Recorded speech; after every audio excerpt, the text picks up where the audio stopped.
It's go time. Do you see that? I always like that, Carson. Now when we start, it goes three, two, one, and it goes go. And I feel like I want to go time. Yeah. So hey, welcome That's right. everybody. Welcome everybody on the podcast. Welcome everybody on the live.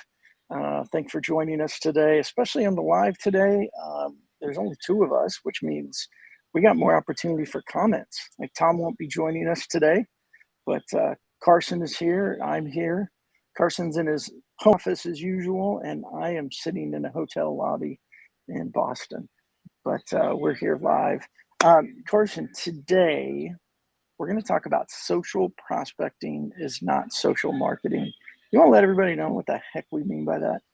You've said a mouthful, Brandon, and I feel like we're really going to have to up the ante today from a comedy perspective without Tom's presence. So I'm in if you are, but Yeah, let's give it a go. absolutely, I'm willing to try. And plus, this is going to be a lot more opportunity for us to to engage, like you said. So social prospecting, not social marketing. There's a very key delineation here, and this is such an important topic. I'm going to go back because one of your key themes is social selling sucks, right?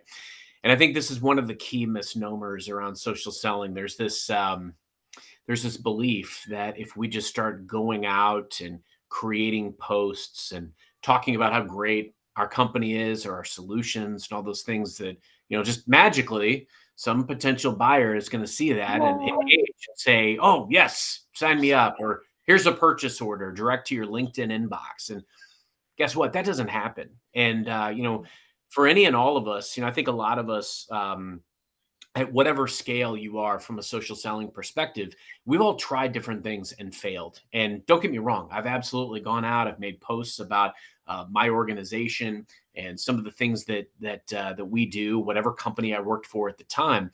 But a lot of that is the social marketing piece, right? So we've got marketing departments. Maybe we do, maybe we don't. Maybe they're very robust. They may create content. They may curate content. They may send you things. We may repost some of the things that our marketing teams create. But for a couple of reasons, those aren't always super effective when we're trying to create buying relationships. The algorithm may or may not like them, or a lot of times the hits, the likes, the comments, the reshares, they're all people from our own organization. And so we've got to add a few layers, and that's what we're going to unpack today, Brandon. It's really how can you, don't get me wrong, you will leverage some of these tools, but how can you really turn this into proactive and active social prospecting that creates dialogue? That's what we're after. Yeah, that's good. And it's that for everybody to hear, it's that active piece. I think too often, and the reason why I say social selling sucks is to get people to stop for a minute and go, well, wait a minute, what do you mean? And it's because that it's really that mindset of this is easy. We just plug it in, and all of a sudden, POs are going to rain from heaven. And we're just going to, put this cadence in the direct messaging. And what we do is we send out a bunch of cold connection requests, and then we drip this, and you get 10 new leads a week, and we, guaranteed phone calls. And I don't know how many people have tried that or paid for that, and then came back and were like, that didn't really work. There's a lot of people out there selling it.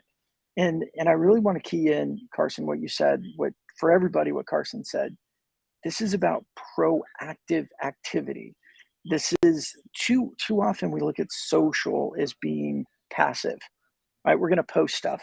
I had a CEO tell me one time, he's like, you know what? I really like social selling, and I really think we need to do it. We just don't have time for it now. I go, well, what does that mean? Well, it's going to take like what, 6 months to a year to have any impact? I'm like, well, that no, it's like, well, let's say this. If I go to a networking event, I just walk in there and I hold my brochure up. Yeah, it may take 6 months to a year for me to get anywhere. But if I go in the room and I start walking around and shaking hands and introducing myself to people and getting to know them and having conversations, that's not 6 to 12 months. Like there's very different based on your view and your perception of what this means. So let's kind of break that out. And whether it's social prospecting is the right word or not, we really want to differentiate between those two.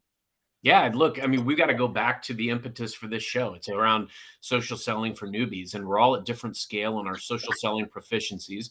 There's always new tools, new mediums. We've talked about a litany of those on this show, whether it's LinkedIn or leveraging Twitter, Facebook, TikTok, Instagram, all of these things, new tools, new ways to engage.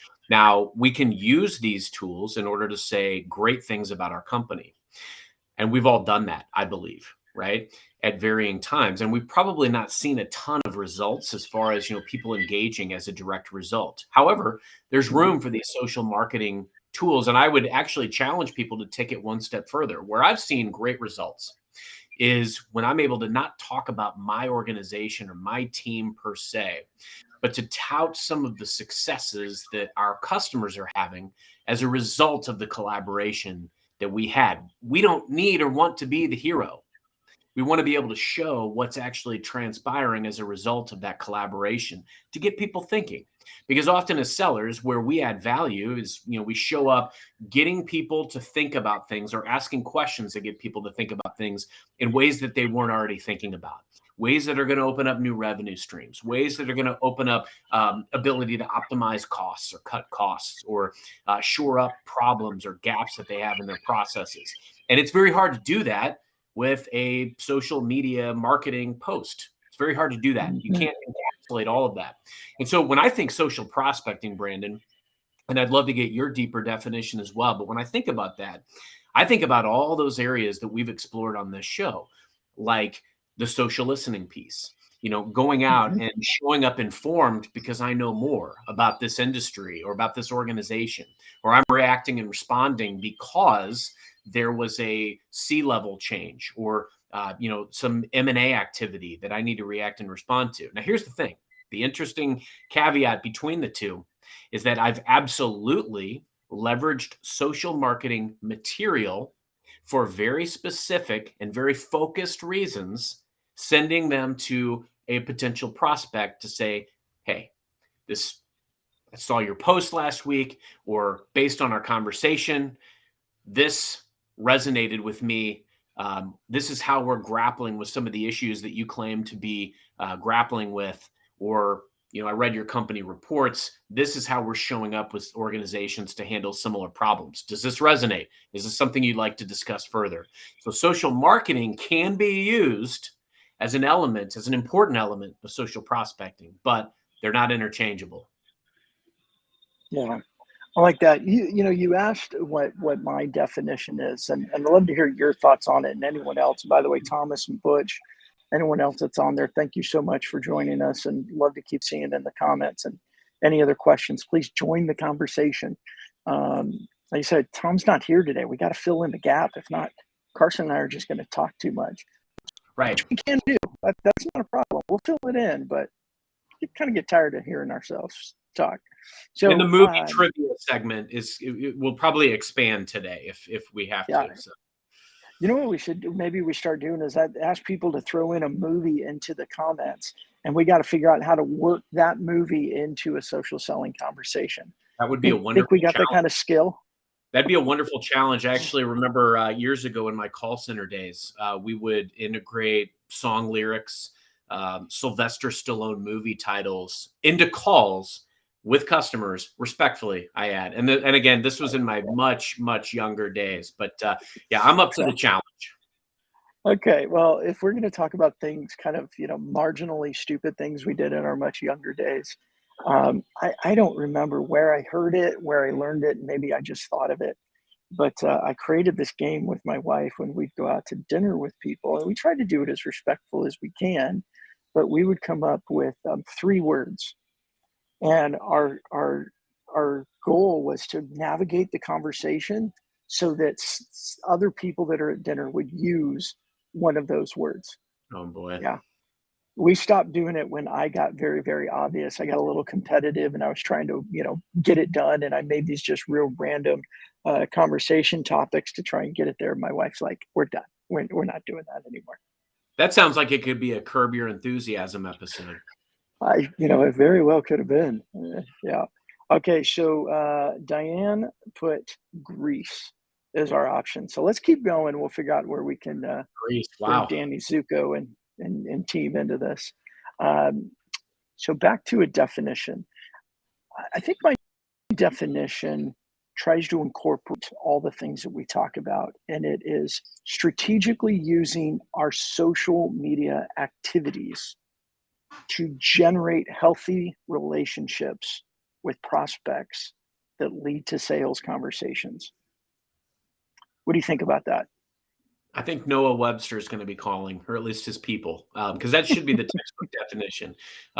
Because when I think about prospecting, the whole goal it's not to get your solution set in front of anyone. It's about creation of that relationship. It's about unlocking that door. And where I've seen the value of social selling, frankly, Brandon, and we've talked about this a lot, is sometimes using some of these tools and the social listening to unlock the doors that previously were not Yeah. open to us. And I think that's the key. And so being able to see some of this intel and acknowledging that a lot of our customers are out there doing research. I think of a lot of times with social prospecting, like, and even like with the posts that I make, when I'm trying to use them to plant the seed for what's possible with collaboration with customers, a lot of times it's like you're trying to create a billboard, right?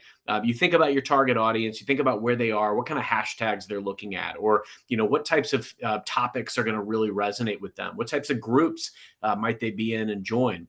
And it's a very holistic approach. I mean, it's very simple for any of us to go out and make a post, just like it's very simple for somebody to pick up the phone and call a customer. But what makes us stand out, what gives us that exponentially higher probability that we're going to get that response, call it the greased lightning, if you were, those are the types of things that we're going to be able to do to get to stand out and to stand out amongst all the noise. And that's where I think the social prospecting piece is king. Go after it with the goal of actually just having the conversation. The rest will fall into place.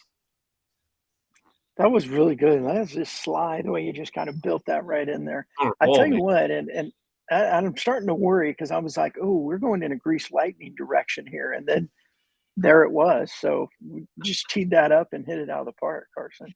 I am no Yeah, beauty school dropout. I'll tell you that right now. yeah, I never even applied. I knew the result. That's Yeah, Tom. Tom might be the beauty school dropout. that's right. That's right. Okay, so Butch has got Casablanca on here. I don't know if I can Ooh. pull that one off, but let me get back to what I think around the social prospecting side, and I like how you bring a lot about the social listening, and I think as enterprise sales, there's a lot of intel that you can get on social listening. Major executive decisions, changes, those take place. You get to go read all their public information. You can learn a lot about where they're going. And a lot of my customers are more SMB, and maybe they don't have access to as much of that. So I don't want to say, yeah, social listening part is irrelevant.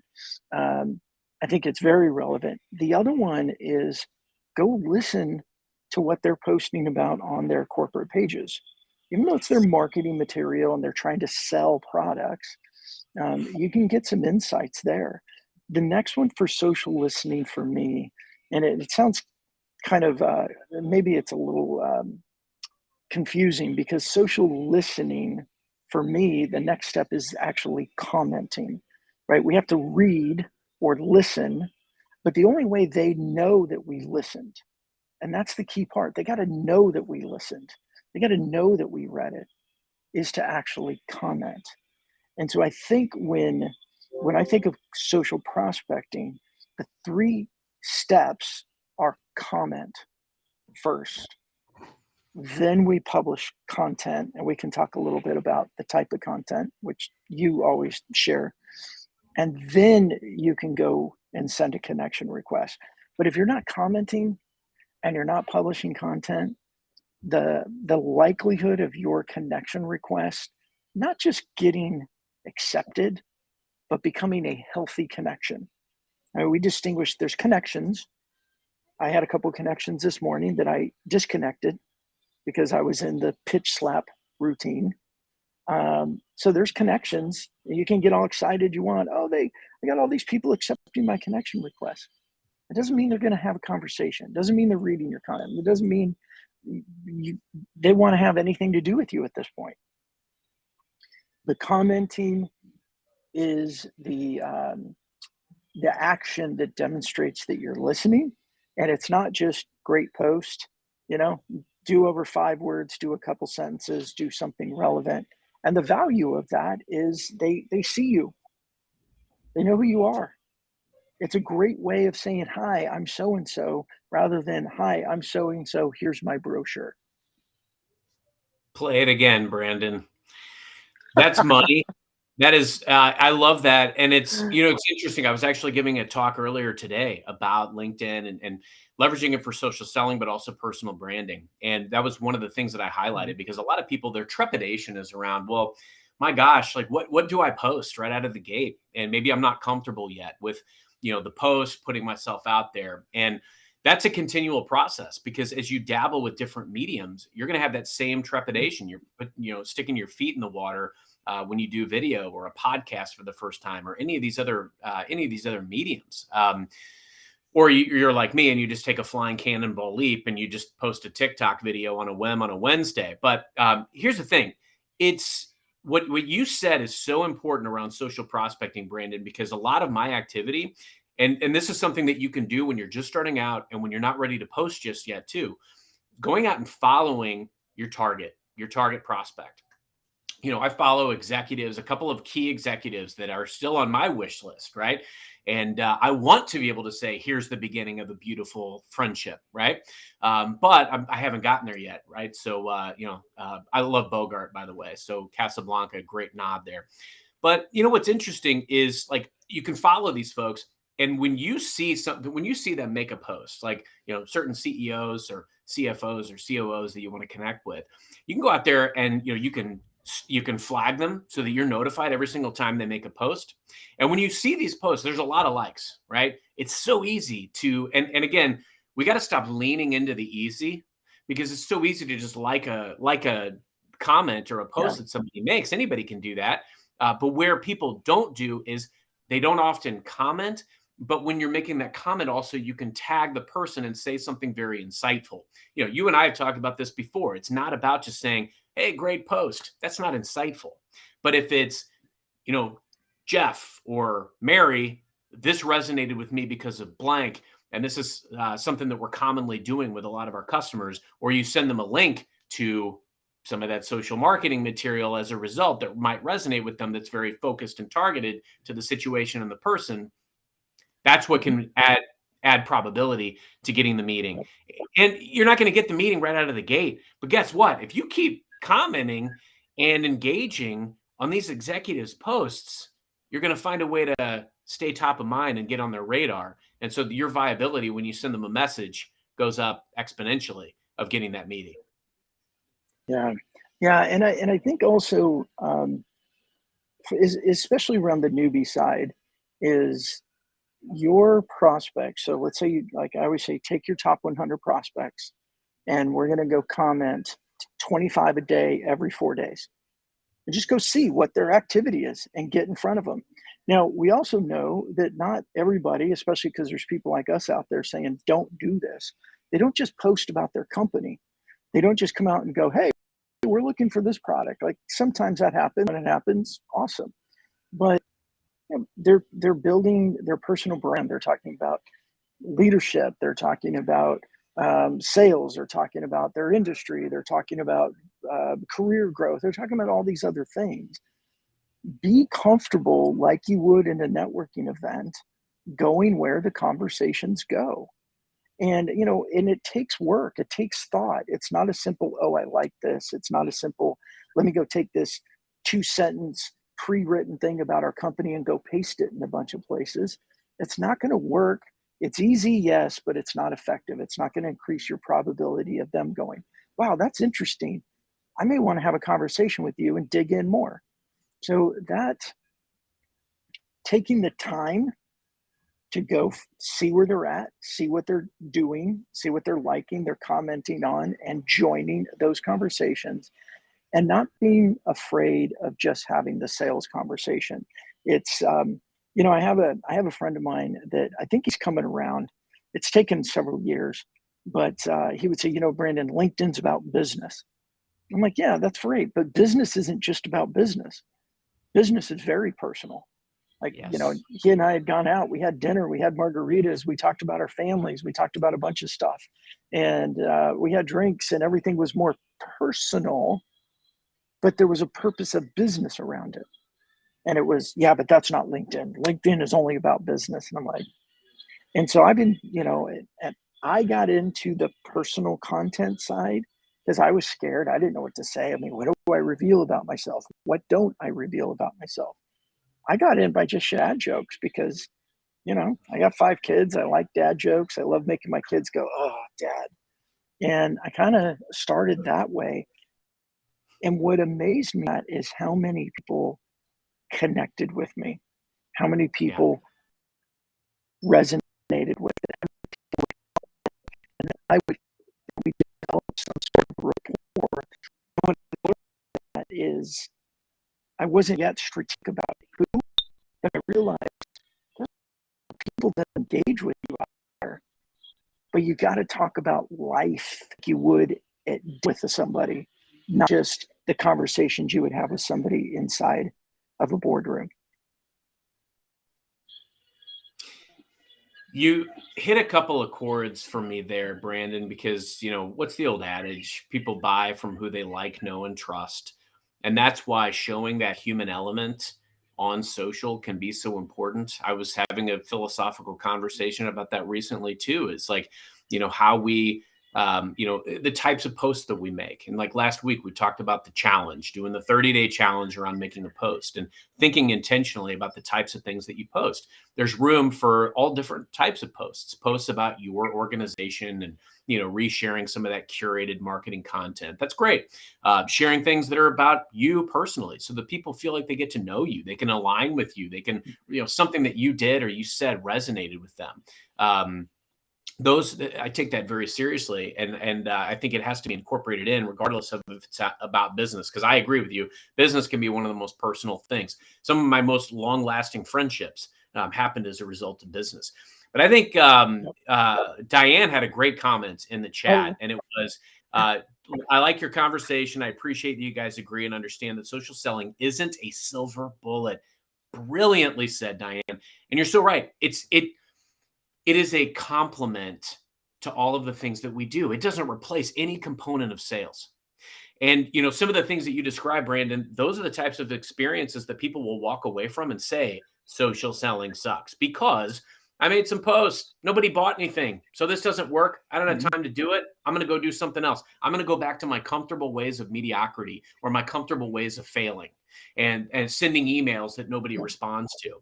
And I think that's the beauty of this is that, understanding how to leverage social selling to create relationships that you wouldn't have had otherwise and to nurture relationships over time and invest in them over time. That's the key. But you've got to use these Mhm. resources responsibly.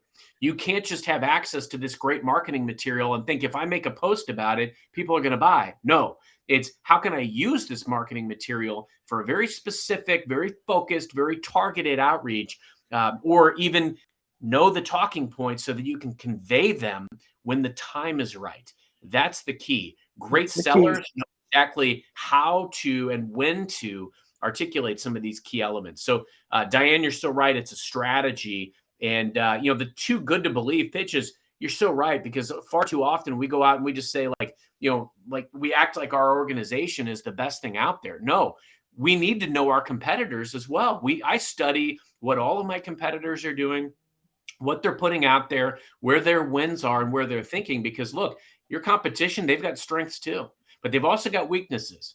And if you're able to fill a gap where your competitor has a weakness, that could very well be where your social prospecting is geared toward. Yeah. Well, and it's throw in another movie. Social selling sucks when you believe the field of dreams approach. If you build it, they will come.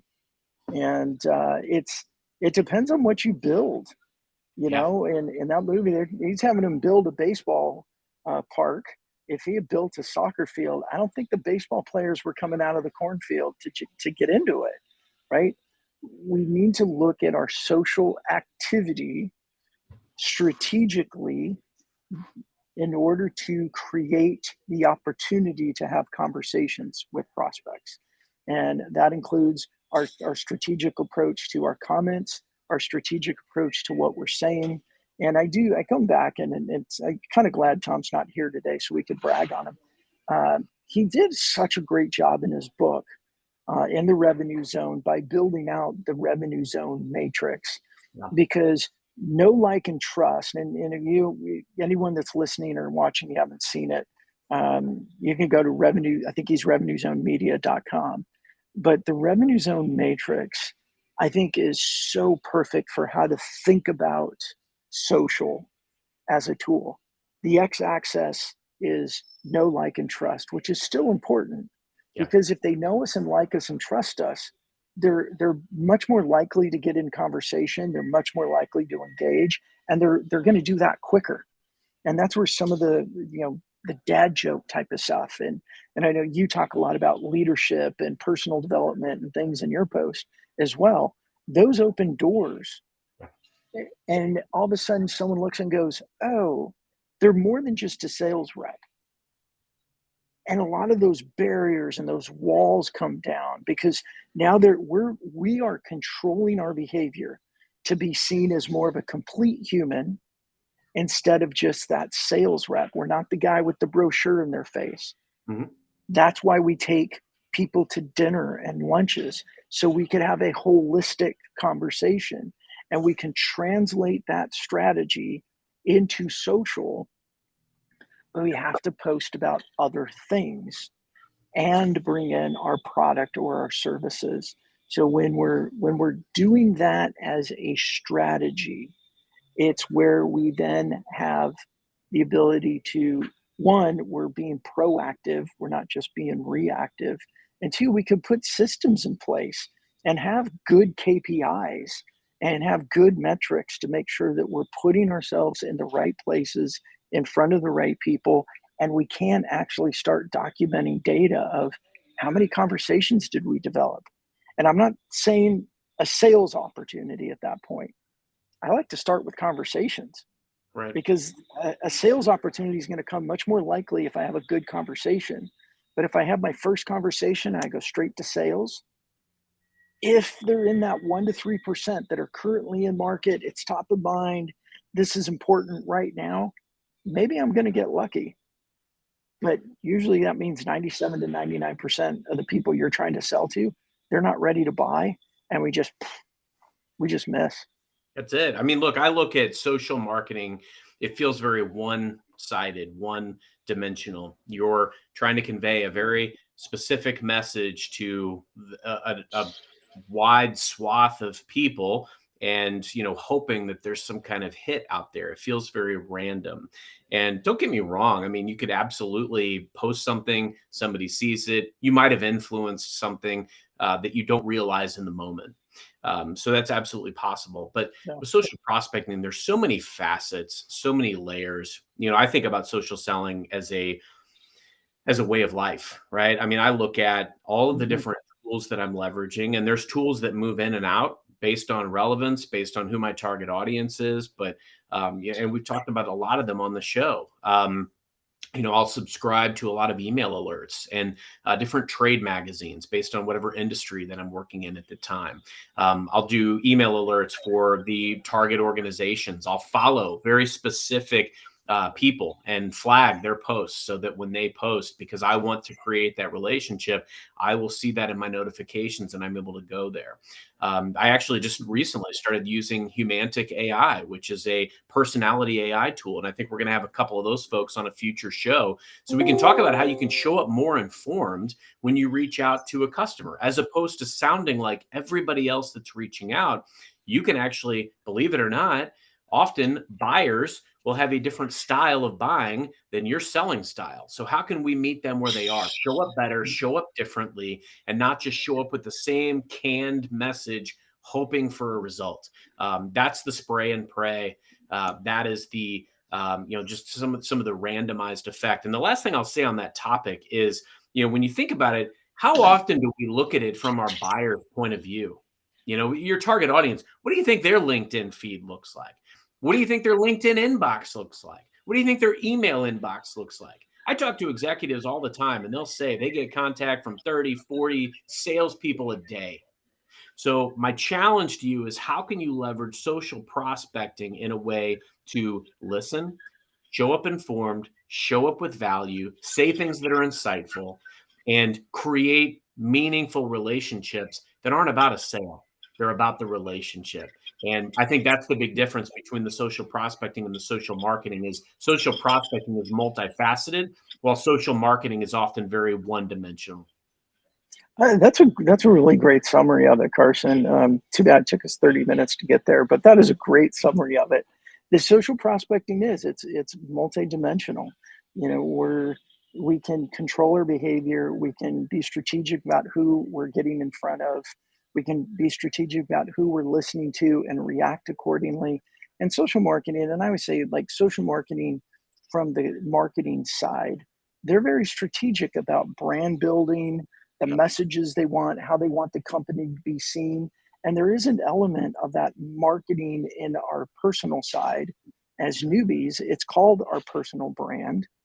And that's where I bring in the personal development, the leadership. You know, I've been part of the John Maxwell leadership program team for, I don't know, 10 years now. And that type of content and that focused training has been hugely beneficial to my life, not just my career.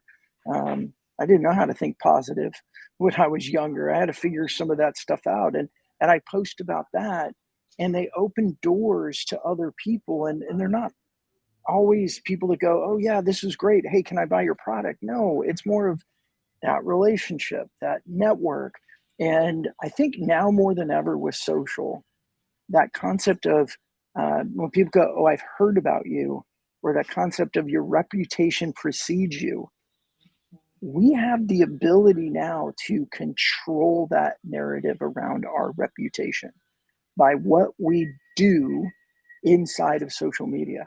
Wow. We could do pitch slapping behavior and get a reputation, or we could do giving, sharing, engaging, commenting, variety of posting and get a reputation for that.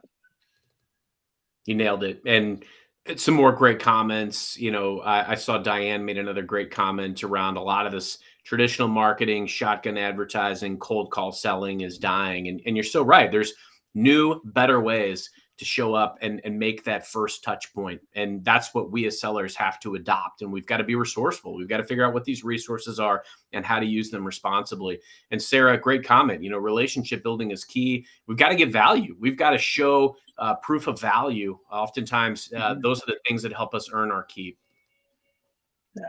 And I'll say this with Diane's comment, and I agree with her, but for everyone listening, like just a big what if. Okay. What if your social activity, creating posts, I think I lost Carson's video for a little bit, but what if your social activity increased your response rates to your cold calls? Like, what if? Because now when you call right now and blah, blah, blah, blah, blah, I don't know who you are. But if you call and you go, oh, that's a guy that posts stuff. That's a guy that's on a show, or that's the guy that, like, we're taking, as Carson always says, we're doing the activities we can do to increase the probability of making a deal or meeting somebody. And so, what if a strategic social activity plan around commenting, posting, building connections, maybe you have a show, maybe you just do whatever that makes sense and works well for you. What if that got you a 5% increase in callbacks on your cold calls? What if it accelerated all of your conversations by 10%? Like, what could that do? Because that's what social activity does. Your You're reputation dropping precedes you. you're dropping investments in each area. It was funny. I saw what you just said. I got a friend of mine that I met on LinkedIn, Justin Clark, and he's very, he's prolific in making posts. He mixes in posts about his family and his business and his sales and leadership philosophies. He made a post just yesterday where it was exactly that. He was calling into an organization. gatekeeper was going to close up shop on him. And then guess what? The manager hollered out, "Oh, is that the Justin that I follow on LinkedIn?" How powerful is that? Yeah. Yeah. And as Diane said in here, but then is it a cold call? It technically, I don't know, split the hair on it, yes or no. But it comes back to what Carson says. We use our activity to increase the probability of having those conversations, of meeting those buyers or developing those sales opportunities. And that's the combination of know, like, trust, and the Y axis on Tom's revenue zone model of building awareness, interest, and demand. Yes, Diane, I think you're right. It's a warm call at that point, but we may not even know it, right? We may not know it. The example Carson just gave, you're doing the call and you're thinking it's cold. I don't know who they are, but we don't know who's seeing. We don't know who's reading. We don't know who is paying attention to our social activity, that when we do call, they go, "Oh yeah, like I mean, I had lunch with somebody. It's been a couple of months now. Reached out to me, said, "Hey, I'd love to have lunch and all that." I said, "Great, we have lunch." He's like, "Man, I feel like I know you." Yeah. You know how many times we had talked before? None. This is the value of social. I feel like Diane's like our third host today. And I you're know, right. we It's should like have brought her on. it's like you're warming the leads. Like you're right. It goes from a frigid, cold lead, and you're warming it up to a Glengarry lead. And that's what social selling can do for you. Is just you're making deposits into these relationships, and it enables you to become a known entity. Because buyers may be casual, buyers may be very trepidatious in engaging with you, but all of these things that you're doing, they're going to research you before they talk to you. And then if they know what you're all about, which social gives you that capability to put that out there, it makes the conversation warm. I can't tell you how many times I've had customers that we've jumped on a video call, and they see kind of, my home office, and like, "Wow, I feel like I'm on your podcast." And then guess what? We've gotten on podcasts together. And then we've developed a meaningful, authentic relationship outside of just trying to sell stuff to each other. That's what makes these things real. And the byproduct of that is also that sales process accelerates, right? We don't think about that, but when they feel like they know you, number one, it'll accelerate because now there's a respect, there's a relationship. The other thing that happens is ghosting drops down dramatically. I mean, people are just cold, cold, cold. They get that conversation, that first one, and they hang up all excited. "Oh yeah, they're really interesting," and then they call back 19 times and they never get a response. Why is that? Well, there was no rapport to begin with, and buyers nowadays feel it's totally okay to ghost a salesperson. Yeah. But when there's a rapport, they feel like they know you, you have a reputation online, they see you. There's like a lot of those barriers go away, and there's, even if the answer is no, or we're not ready or whatever it may be, it happens faster and saves you time and you move on. Well said. Yep.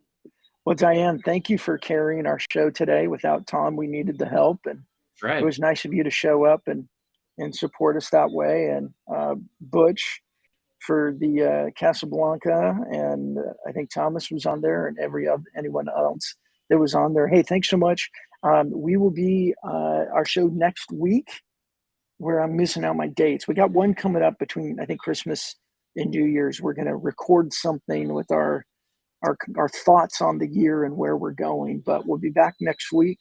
And Carson, I don't remember the topic by any chance. I'm sorry, everybody, but it'll be good It'll because be Carson wonderful. will be here. It'll be Yes. wonderful. And we appreciate you. And, until next time, happy social selling.